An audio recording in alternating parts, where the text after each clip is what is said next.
আমাকে 10 লাখ 20 লাখ টাকা দেস, টোটালি 20 লাখ টাকা দেস, তাহলে আমি ওরা টাচও করবো না, তুই আয় বাসায় ওর সাথে বাসর কর, সমস্যা নেই। তো আমি তো অবাক, কি বলে এসব, মজা করে হয়তো এটা ভাবছি। তো ও বলতেছে যে এখন মানে বাসর করার আগে ওকে 10 লাখ দিবে, বাসর করার পরে মানে সকালবেলা ওকে 10 লাখ দিবে, টোটাল 20 লাখ। তো আমি অবাক, কিরে এই সমস্ত কথা কার সাথে বলে। তখন দেখলাম যে ওই তারা দুইজন যে দাঁড়িয়ে থাকতো, রাকিব আর রাজু, ওই রাজু আসছে আসছে আইসা ব্যাগ ভর্তি টাকা নিয়ে আসছে, 10 লাখ টাকা। সে গুনে আমার হাজবেন্ডের কাছে হাতে দিতেছে। তো আমার হাজবেন্ডের পায়ে হাতে পায়ে ধরে আমি অনেক কান্নাকাটি করছি যে এটা হয় না, এটা করো না, এটা ইসলামে যায় না, এটা করা পাপ। আমি তোমার বউ, আল্লাহ আমাদের পবিত্র একটা সম্পর্ক দিছে। তো উনি বলতেছে তুই আমার পাছার, পবিত্র অপবিত্র আমি জানি না, আমার টাকার দরকার, আমি টাকা পাইছি, তোর আমার দরকার নেই, যা তুই। বইলা সে বাইরে থেকে তালা মাইরা চলে গেছে তার বন্ধুকে ঘরে রাখে। তো ওই অবস্থায় আমি কি করব, কিছু তো করার নেই।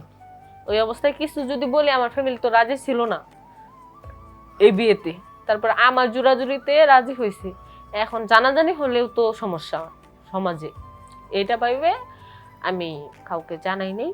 আমি বন্ধুর সাথে, যেহেতু আমার জামাই এটা করছে, আমি ভাবছি যে আমার জামাই যখন আমাকে বাধ্য করছে, আমি শুনছি যে ইসলামে এমন আছে যে জামাই বউয়ের অর্ধেক পাপ নাকি জামাই নেই। তো এটা যখন ওই নিচে ওই আমাকে বাধ্য করাইতেছে, আমার পুরা পাপটাই ওর হবে। তো যাই হোক, এটা মনে মনে ভাইবা মনকে স্থির করে আমি ওনার সাথে থাকছি। রিমি, আমার বাসা যশোরে। আমি যশোরের বড় হয়েছি, আমার ছোটবেলা কাটছে যশোরেই। তো যশোরেরই একটা ছেলের সাথে আমার রিলেশন হয়, আমার পাশের গ্রামের। ছেলেটার নাম হচ্ছে রাকিব।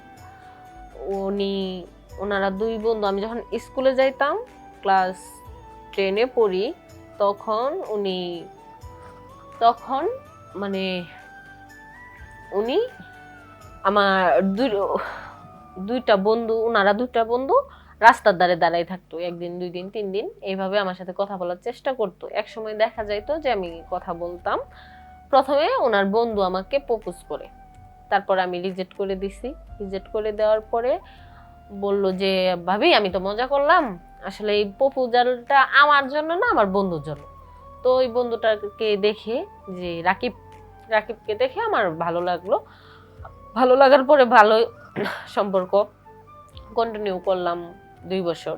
2 বছর পরে বাড়িতে বললাম যে হ্যাঁ, বাড়িতে যখন বিয়ের জন্য আর কি চাপ দিতেছে, তখন বললাম যে হ্যাঁ আমি রাকিবকে ভালোবাসি, আমি বিয়ে করলে ওকেই করব। রাকিবকে জানালাম, রাকিব বলল রাকিবের ফ্যামিলি রাজি, তো বিয়ে করবে।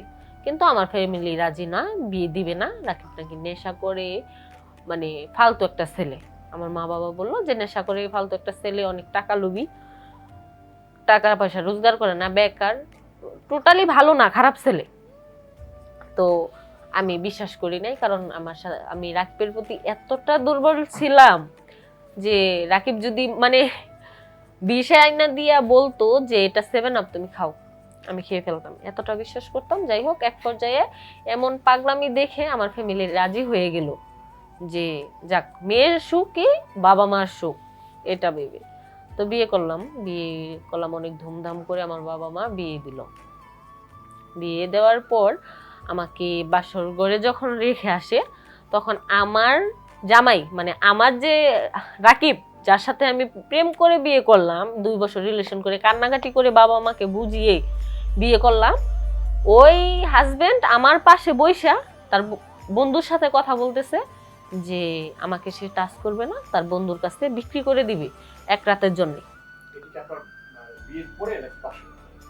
বিয়ের পরেই তো বাসর ঘরে দিছে না, ওই বাসর ঘরেই বইসা সে মানে ফোনে আলাপ করতেছে যে আমি ওরে টাচ করবো না, তুই তো ওরে পছন্দ করতি, যেহেতু ওই তোর প্রপোজালে রাজি হয় নাই, এটা তো আমাদের একটা ফাঁদ ছিল, তো আমাকে বিয়ে করছে, তুই যদি আমাকে 20 লাখ টাকা দেস, টোটালি 20 লাখ টাকা দেস, তাহলে আমি ওরে টাচও করবো না, তুই আয় বাসায় ওর সাথে বাসর কর, সমস্যা নেই। তো আমি তো অবাক, কি বলে এসব, মজা করে হয়তো এটা ভাবছি। তো ও বলতেছে যে এখন মানে বাসর করার আগে ওকে 10 লাখ দিবে, বাসর করার পরে মানে সকালবেলা ওকে 10 লাখ দিবে, টোটাল 20 লাখ। তো আমি ও বা কিরে এই সমস্ত কথা কার সাথে বলে, তখন দেখলাম যে ওই তারা দুইজন যে দাঁড়িয়ে থাকতো, রাকিব আর রাজু, ওই রাজু আসছে আইসা ব্যাগ ভর্তি টাকা নিয়ে আসছে, 10 লাখ টাকা। সে গুনিয়ে আমার হাজবেন্ডের কাছে হাতে দিতেছে। তো আমার হাজবেন্ডের হাতে পায়ে ধরে আমি অনেক কান্নাকাটি করছি যে এটা হয় না, এটা করো না, এটা ইসলামে যায় না, এটা করা পাপ। আমি তোমার বউ, আল্লাহ আমাদের পবিত্র একটা সম্পর্ক দিছে। তো উনি বলতেছে তুই আমার পাশার, পবিত্র অপবিত্র আমি জানি না, আমার টাকার দরকার, আমি টাকা পাইছি, তোর আমার দরকার নেই, যা তুই। বইলা সে বাইরে থেকে তালা মাইরা চলে গেছে তার বন্ধুকে ঘরে রেখে। তো ওই অবস্থায় আমি কি করব, কিছু তো করার নেই। ওই অবস্থায় কিছু যদি বলি, আমার ফ্যামিলি তো রাজি ছিল না এই বিয়েতে, তারপর আমার জোরাজুরিতে রাজি হয়েছি, এখন জানাজানি হলেও তো সমস্যা সমাজে, এটা পাইবে আমি কাউকে জানাই নেই।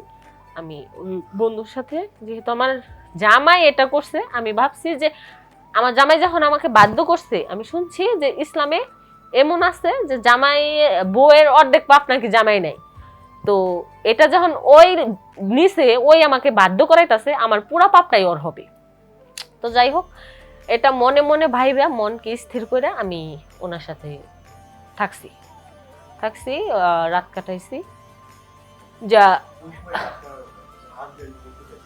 উনি পাশের রুমে নেশা করলো, নেশা করতেছে, নেশায় আসক্ত ছিল। আমার বাবা মা যে বলছে এটা তো সত্যি কথাই বলছে, তখন আমি বুঝতে পারছি নেশায় আসক্ত ছিল। আরো 5-6টা বন্ধু মিলে তারা নেশা করতেছে, মানে পাশের রুমেই তাদের শব্দটা আসতেছে আমাদের রুমে। তো এখন আমি কি করব, এখন তো তার প্রতি আমার ভালোবাসা তিল পরিমাণ ভালোবাসাও নাই। আমি যারে 2 বছর ভালোবাসছি অন্ধের মতো, প্রথমেই তো বললাম, সে যদি 20 এনে দিয়ে বলতো যে 7 আপ তুমি খাও, আমি খেয়ে ফেলতাম।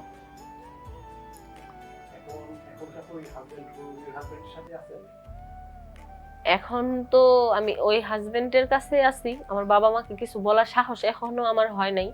চাচ্ছি যে ওর সাথে আমি থাকতে পারবো না, আমি যদি মরেও যাই, আমার বাবা মা যদি আমাকে মেরেও ফেলে, তারপরেও এর কাছে থাকবো না। উনি আজকে আমাকে এক বন্ধুর কাছে বিক্রি করে দিতে পারছে 20 লাখ টাকায়, কালকে যদি আরেকজন এসে 40 লাখ টাকা দেয়, দিয়ে দিবে, অবশ্যই দিবে, নেশাখোররা সবই পারে। তো আমি চাচ্ছি যে ওনার সাথে থাকবো না। না, আমাদের বিয়ে হয়েছে 3-4 দিন হয়েছে। হ্যাঁ, আমি ওই ঘটনার পরে, মানে ওই যে টাকা নিয়ে আমার বিক্রি করে দিছিল, ওই ঘটনার পরে ওনার সাথে আমি আর থাকি নাই, কথাবার্তাও বলি নাই। উনি জোর করে নাই, উনি সবসময় নেশাতে আসক্ত থাকে। আমি চাচ্ছি যে এই সম্পর্কটা থেকে বের হয়ে আসতে, যদি আমার মা বাবা মেনে না নেয়, মেরেও যদি ফেলে, তারপরেও আমি ওর সংসার করব না, নেশা করে সংসার করব না। প্লাস ও তো আমাকে ভালোবাসে না, যদি ভালোবাসতো, ভালোবাসার মানুষকে কখনোই অন্যজনকে টাচ তো দূরের কথা দেখতে দিত না। তো আমি এটাই চাই যে ওর কাছ থেকে চলে যেতে। এখন আমাদের ভিউয়ার্সদের, দর্শকদের উদ্দেশ্যে এটাই বলার যে আমি যদি এর সংসার থেকে চলে যাই, এটা কি আমি ঠিক করব না ভুল করব? আপনারাই বলেন, কমেন্টে অবশ্যই আপনারা জানিয়ে যাবেন যে ঠিক করব না ভুল করব। যত বেশি কমেন্ট যে আসবে, যদি আসে যে হয় ওরে সাইডা দেন, সাইডা দিয়ে আপনার মতো আপনি জীবন শুরু করেন, তাহলে আমি তাই করব। আর যদি কেউ বলে না, যা হয়েছে হয়েছে, ওনার সাথে সংসার করেন, তাহলে আমি মনকে বুঝাইয়া পারি, না বুঝাইয়া পারি, মানে জিন্দা লাশের মতো হইলেও ওর সাথেই সংসার করব। তো সব কিছু দর্শকদের হাতে, দর্শকটা কি বলে এটাই জানার বাকি।